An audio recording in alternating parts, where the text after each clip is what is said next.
આતંકી હુમલાના શોક વચ્ચે બર્થડે સેલિબ્રેશનના દ્રશ્યો છે રાજકોટના। ભાજપના મહિલા મોરચાએ કિસાનપરા ચોકમાં પહેલા મૃતકોને શ્રદ્ધાંજલિ આપી અને બાદમાં કેક લઈને પૂર્વ સીએમના ઘરે પહોંચ્યા હતા।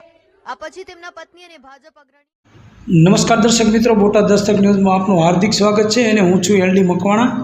આપ જોઈ રહ્યા છો બોટાદ દસ્તક ન્યૂઝ। હવે પછીના સમાચાર વિગતવાર। શોક કે પછી દેખાડો? રાજકોટમાં પહેલગામ હુમલાના મૃતકોનો શ્રદ્ધાંજલિ કાર્યક્રમ બાદ ભાજપ મહિલા મોરચાએ વિજય રૂપાણીના પત્નીનો બર્થડે ઉજવ્યો। દર્શિતા શાહે વિવાદથી કિનારો કર્યો। સમગ્ર દેશ જમ્મુ કાશ્મીરના આતંકી હુમલામાં નિર્દોષ ભારતીયોના મોતને લઈ શોકમાં છે। રાજકોટમાં ભાજપનો મહિલા મોરચો બર્થડે સેલિબ્રેશન કરવામાં વ્યસ્ત બન્યો છે। ભાજપે કિસાનપરા ચોકમાં પહેલા મૃતકોને શ્રદ્ધાંજલિ આપી અને બાદમાં મહિલા મોરચો કેક લઈને અંજલિ રૂપાણીને ત્યાં પહોંચ્યો હતો। ભાજપ અગ્રણી અંજલિ રૂપાણીના જન્મદિવસ નિમિત્તે મહિલા મોરચાએ કેક કાપીને ભવ્ય ઉજવણી કરી હતી। આ બર્થડે સેલિબ્રેશનમાં ધારાસભ્ય ડૉક્ટર દર્શિતા શાહ, પૂર્વ મહિલા કોર્પોરેટર સહિતના હાજર રહ્યા હતા। સમગ્ર મામલે વિવાદ સર્જાતા હવે ધારાસભ્ય દર્શિતા શાહ બચાવની ભૂમિકામાં જોવા મળ્યા હતા અને કહ્યું હતું કે ત્યાં કેક કટિંગ અને ઉજવણી થઈ રહી છે, મને તેની ખબર નથી, હું ત્યાં પહોંચી અને કાર્યક્રમ ચાલતો હતો। કરુણ ઘટના બાદ અંજલિ રૂપાણીએ પણ મહિલા મોરચાને ના ન પાડી અને હસતા મોઢે કેક કાપીને સેલિબ્રેશન કરી ફોટો વિડીયો કરાવ્યા હતા। આ સાથે સોશિયલ મીડિયામાં મહિલા મોરચા દ્વારા બર્થડે સેલિબ્રેશનના ફોટો વિડીયો મૂકવામાં આવ્યા હતા। મહિલા મોરચાના કાર્યકરોએ જાણે બહાદુરીને કામ કર્યું હોય તેમ પોતાના સ્ટેટસમાં પણ ઉજવણીના ફોટો પણ મૂક્યા હતા। ગત રાત્રિના રાજકોટ શહેર ભાજપા યુવા મોરચા દ્વારા કિસાનપરા ચોક ખાતે શ્રદ્ધાંજલિ કાર્યક્રમ રાખવામાં આવ્યો હતો। આ દરમિયાન દિવંગત આત્માઓને શહેર ભાજપના અને યુવા મોરચાના નેતાઓ દ્વારા મીણબત્તી પ્રગટાવી ભાવાંજલિ પાઠવી હતી। આ સાથે જ અહીં પાકિસ્તાન અને આતંકવાદના પૂતળાનું દહન કરવામાં આવ્યું હતું। આ કાર્યક્રમ પૂર્ણ કરી ભાજપના મહિલા મોરચાએ પૂર્વ મુખ્યમંત્રી વિજય રૂપાણીના પત્નીના જન્મદિવસની ઉજવણી કરી હતી। મહિલા મોરચાના આ કરતૂતથી લોકોમાં રોષની લાગણી જોવા મળી રહી છે। રાજકોટના મહિલા ધારાસભ્ય દર્શિતા શાહ પણ બર્થડે પાર્ટીમાં ઉપસ્થિત જોવા મળ્યા હતા। જોકે આ મામલે દર્શિતા શાહે નિવેદન આપતા જણાવ્યું હતું કે મેં ઉજવણી કરી નથી, મને ઉજવણીની જાણકારી નથી। મહિલા મોરચાના જે બહેનોએ જે ઉજવણી કરી તેની મને જાણ નહોતી।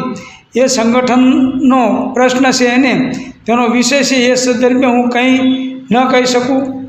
મેં કેક કટ કરી નથી, મેં પોતે આ સંદર્ભે તમામ કાર્યક્રમો રદ કર્યા છે। કાગનું બેસવું ને ડાળનું પડવું, હું એન્ટર થઈને આ લોકોની ઉજવણી ચાલી રહી હતી અને બરાબર હું ત્યાં પહોંચી હતી। હવે દર્શક મિત્રો, આ બાબત આપ જોઈ શકો છો કે રાજકોટના તથા દેશના લોકો કહે છે કે ભાજપને લોકોના મોત બાબત કંઈ લેવા દેવા નથી। તેમનો તો હિન્દુત્વનો મુદ્દો હાથમાં આવી ગયો, કારણ કે લોકો જોઈ રહ્યા છે કે રાજકોટમાં કેવો ખેલ ચાલી રહ્યો છે। કારણ કે ગુજરાત સરકારના ભાજપના ધારાસભ્ય શ્રી દર્શિતા શાહ પણ બર્થડે પાર્ટીમાં તાળીઓ પાડે છે, છતાં કહે છે કે મને ખબર નહોતી। તો દર્શિતાબેન, તમે તાળીઓ શા માટે પાડતા હતા? તમને જૂઠું બોલતા પણ ના આવડ્યું? વિજયભાઈ રૂપાણીજી પણ હાજર છે, તેઓ પણ આ બર્થડે પાર્ટી ના રોકી શક્યા। લોકો કહે છે કે આ છે ભાજપના નાટક, મુખ મેં રામ અને બગલ મેં છુરી। આવું 6 મહિને વર્ષે થતું રહે એટલે માણસો ગમે એના મરે, પરંતુ મત તો હિન્દુત્વના નામે ભાજપને જ મળવાના છે। આ એમની નીતિ છે એવું લોકો કહી રહ્યા છે।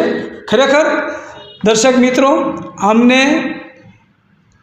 કોઈ દેશ હારે કે કોઈ હિન્દુત્વ હારે કાંઈ લેવા દેવા નથી। ફક્ત હિન્દુ મરે અને મુસલમાન મારે એ જ એમને જોવાનું છે। એટલે તમારે આમ બેકારો પાડીને બોલશે કે આ હા। તમે જોઈ શકો છો આ દર્શિતા શાહ તાળીઓ પાડે છે, તમે જોઈ શકો છો। હવે આ દર્શિતાબેન તાળીઓ પાડતા કેટલા ખુશ મિજાજ છે અને એમનું કહેવું એવું છે કે મને ખબર નહોતી, કાગને બેસવા અને ડાળને ભાંગવા એવી પરિસ્થિતિ થઈ. તો આ તાળીઓ શાની પાડે છે તમે જોઈ શકો છો. ખરેખર આ તાળીઓ ધારાસભ્ય શાની પાડે છે. અને રૂપાણી સાહેબના ધર્મપત્ની પણ તમે જોઈ શકો છો. અને મહિલા મોરચાના મહિલાઓ પણ તમે જોઈ શકો છો. એવો પણ મશગુલ છે બર્થડે પાર્ટીમાં. કારણ કે એમને કશી લેવા દેવા નથી. એમને લોકો મરે તેની સાથે કોઈ લેવા દેવા નથી. લોકો તો મરતા રહેશે અને હિન્દુત્વના નામે એમને મત મળતા રહેશે એવું એમને વિચારી રહ્યા છે. ઉલટું એમને તો મુખ મેં રામને બગલ મેં ચૂરી. અત્યારે એ તો બધા ખુશ મિજાજ હશે. હા બહુ સારું થયું. એમના અંદરથી તો ખરેખર લોકો એમ કહેશે કે એમને અંદરથી તો બહુ સારું લાગ્યું છે. આ લોકોની વાત છે કે એમને ખૂબ સારું લાગ્યું છે કે હિન્દુ મરે એટલે એમને મત મળે એવું લોકમુખે ચર્ચાઈ રહ્યું છે. અને આ નાટક જે છે ભાજપના એ ખરેખર દુઃખ પહોંચાડે એવા છે. Botad Dastak news, LD Makwana, Botad.